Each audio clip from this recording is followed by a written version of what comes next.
Profesor Dr. Aris Satria selaku Ketua Forum Rektor Indonesia atau Rektor IPB. Prof, sebagai Ketua FRI dengan gagasan yang juga fokus dengan skill lulusan, bagaimana nih pandangan Prof sendiri terkait digitalisasi dunia pendidikan kita ke depannya nih, Prof? Jadi digitalisasi pendidikan maupun pendidikan digital, tadi Pak Aris sudah menjelaskan, namun saya melihat ada dua perspektif ya.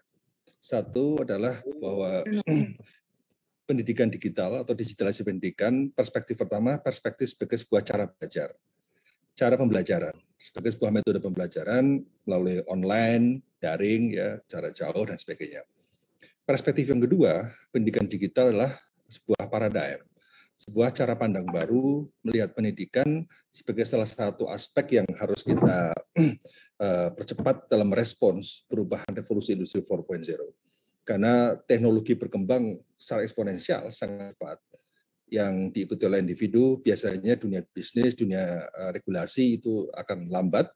Nah, ini dunia pendidikan ini dituntut untuk bisa cepat mengikuti perkembangan teknologi. Sehingga ini dengan suatu cara pandang baru, maka persoalannya bukan semata-mata persoalan cara belajar, tapi adalah persoalan bagaimana memandang pendidikan dalam arus perubahan akan seperti apa di era digital ini.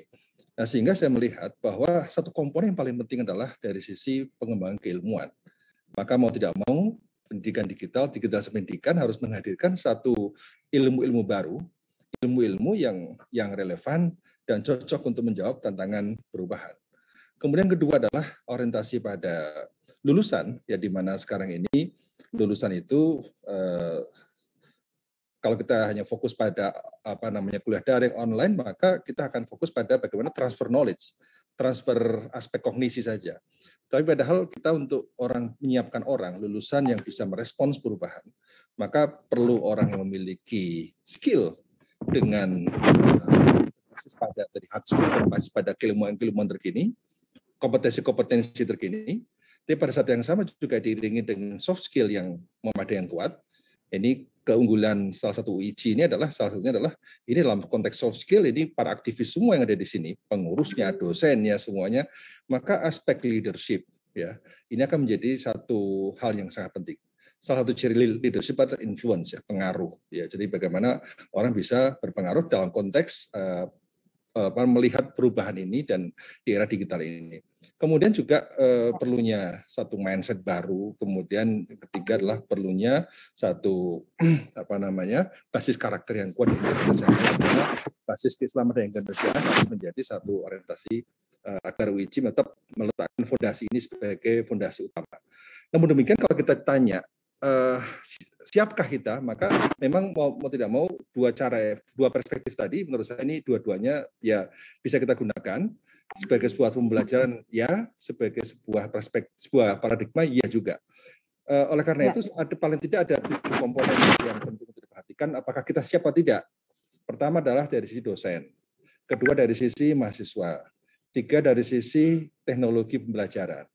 Yang keempat adalah dari sisi infrastruktur kaitan dengan jaringan internet. Yang kelima kaitan dengan regulasi. Tadi sudah keluar Permen nomor 7 2020. Kemudian yang keenam kaitan dengan konten. Karena seringkali kalau orang bicara digital learning bicara tentang mengupload atau mengonlinekan sesuatu yang sifatnya seharusnya offline. Gitu loh. Sehingga kuliah 1 jam pindah 1 jam juga dengan hanya pindah channel. Satu tatap muka, kedua adalah pindah ke handphone maupun ke dunia melalui laptop dan sebagainya. Yang ketujuh adalah aspek manajemen. Ini butuh administrasi pendidikan yang luar biasa juga, yang lebih efisien, yang lebih akurat datanya, yang lebih cepat dan lebih efektif. Jadi ketujuh komponen itu akan kita harus lihat untuk bisa tahu apakah kita siap ataukah kita belum siap. Oleh karena itu, mempersiapkan pendidikan digital ini menurut saya memang mau nggak mau, dosen harus kita rubah orientasinya bukan semata-mata sebagai sumber pengetahuan. Kan dosen perannya sudah sebagai fasilitator, sebagai inspirator, sebagai fasilitator. Mahasiswa juga sama, harus melihat teknologi, harus punya mental sebagai learner, pembelajar, teknologi pembelajaran sudah mulai menggunakan virtual reality, menggunakan berbagai variasi teknologi 4.0, kemudian infrastruktur akses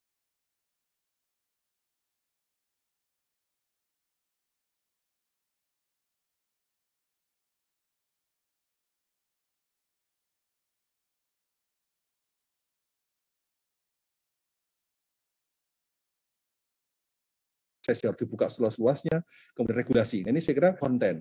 Karena kurikulum online dan kurikulum offline tentu berbeda. Ya, apalagi sekarang ketika kita akan berorientasi tidak saja pada transfer pengetahuan, tapi juga penguatan sikap mental, penguatan karakter, penguatan soft skill, maka bagaimana hal itu bisa dilakukan dengan cara digital. Ini adalah sebuah tantangan, challenge yang harus dijawab oleh seluruh pimpinan perguruan tinggi agar persoalan digital pendidikan sekali lagi bukan soal cara saja, ini soal perspektif yang besar, sehingga komponen soft skill, hard skill, karakter itu tetap harus melekat. Nah, ketika harus melekat dengan cara pembelajaran online, bagaimana hal itu harus dilakukan.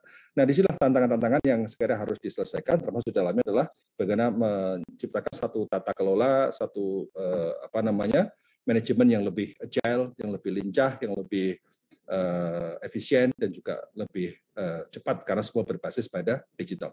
Ini moga-moga 7 komponen ini semua ada di UIC ya, sehingga UIC benar-benar siap menjadi satu perguruan tinggi terkemuka di bidang umum, tapi khususnya untuk pendidikan digital ini.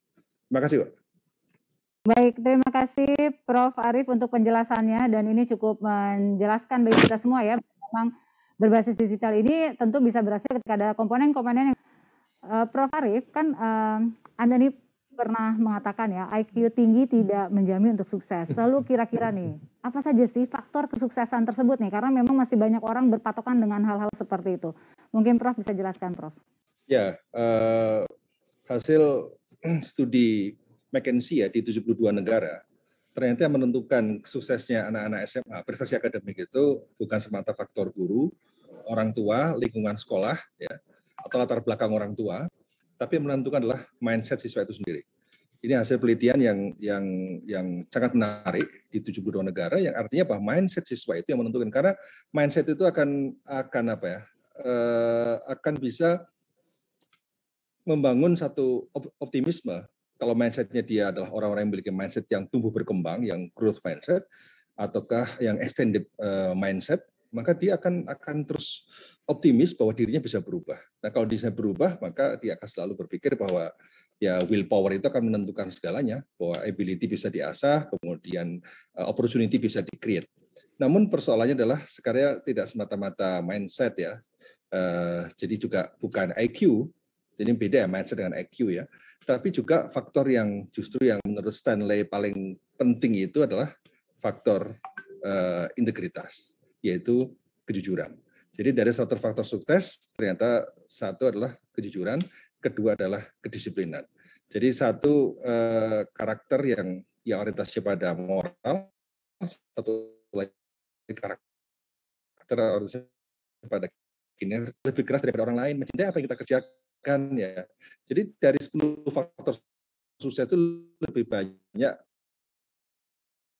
hal-hal yang sifatnya IQ bahkan berada di urutan ke-23 dari faktor sukses itu. Tapi tadi antara karakter, kemudian soft skill, ya, kemudian juga mindset itu yang akan yang ada. Nah, sehingga sekarang itu menurut saya di Indonesia yang kita perlukan juga adalah revolusi mindset, sehingga juga memahami gagasan UIC yang tadi disampaikan oleh Pak Rektor yang sangat luar biasa tadi, itu akan mudah dipahami oleh orang-orang yang memang sudah memiliki mindset baru. Tapi apa yang disampaikan oleh Pak Rektor tadi, Bang Laude, akan sulit dipahami oleh orang yang memang dengan menggunakan kacamata lama, yang akan sulit paham bagaimana cara menilai, bagaimana cara mengajar, karena selalu berpikir bahwa mengajar sesuatu yang sifatnya sifatnya tidak fleksibel, semua diatur, semua harus linear. Sekarang adalah era flexibility, di mana semua orang, bahkan kecenderungan yang ada ke depan itu adalah My University. My University itu apa? My University itu adalah satu skenario baru dalam dunia pendidikan di mana mahasiswa akan menentukan sendiri mata kuliah apa yang diperlukan, kurikulumnya akan seperti apa. Sekarang kita masih para dosen masih bisa merancang kurikulum, ya. Mungkin 10 sampai 20 tahun lagi itu trennya akan bergeser lagi dengan My University, di mana mahasiswa tahu apa yang akan dia maui, kebutuhannya apa yang harus dia penuhi, maka dia akan meramu apa yang dia perlukan. Nah, kalau ini yang terjadi, maka ini sama sekali kontras dengan apa yang terjadi dan pola pendidikan konvensional hari ini yang semua didikte oleh dosen pembimbing, oleh dosen pembimbing akademik yang mengatur Anda mengambil mata kuliah ini yang semua serba linear. Ini saya kira pola-pola yang sifatnya berbasis pada prinsip flexibility ini saya kira akan mewarnai era ke depannya. Oleh karena itu tadi, menghadapi era-era seperti ini kan butuh mental-mental baru sebagai orang pembelajar ya. Pembelajar itu berarti ya orang yang memang memandang bahwa belajar itu adalah sesuatu yang harus dilakukan seumur hidup. Lifelong learning itu prinsip-prinsip pokok. Dan dia belajar di mana saja, belajar kapan saja, ya belajar dengan siapa saja. Ya dia akan selalu prinsip Ki Hajar Dewantara kan rumah adalah sekolah, ya, setiap orang adalah guru.